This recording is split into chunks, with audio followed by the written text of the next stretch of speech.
Thousands of Catholics are traveling to the Vatican for a very historic weekend. Pope John Paul II and Pope John the 23rd will be canonized and become saints during the same ceremony. News 4 is gathering some absolutely incredible stories of Western New York's connections to both popes.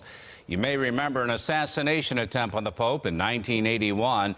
I sat down with the daughter of a Buffalo woman who I caught in the crossfire. When Pope John Paul II was shot in St. Peter's Square in 1981, a special bond developed with Buffalo. That's because Ann Odre of Buffalo was wounded in the assassination attempt. I was sent to Rome on special assignment with her daughter, Joanne Konjarski, while her mother began the long road to recovery.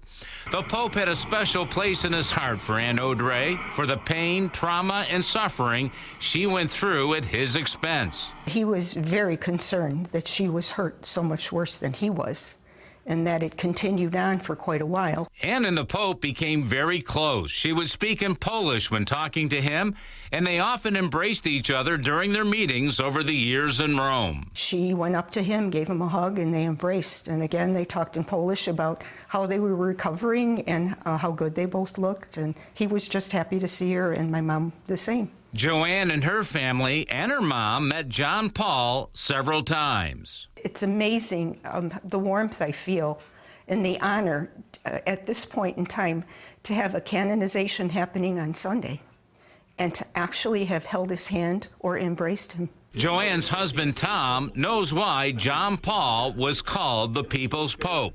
I remember that meeting in Toronto where I had a chance to hold his hand, and I felt a real presence of God. The Pope and Ann Odre developed a lifelong bond after the shooting, and when she died in 1997, the Pope sent this letter of sympathy to the Konjarski family.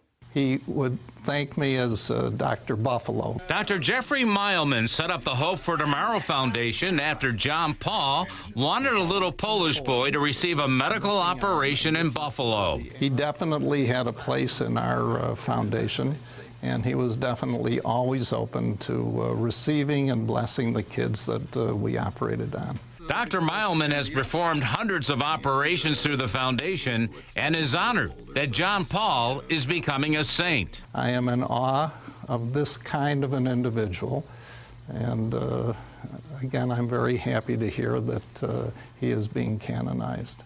On a personal note, I will always cherish John Paul blessing my wife in 1985 when she was expecting our third child. Such fond memories.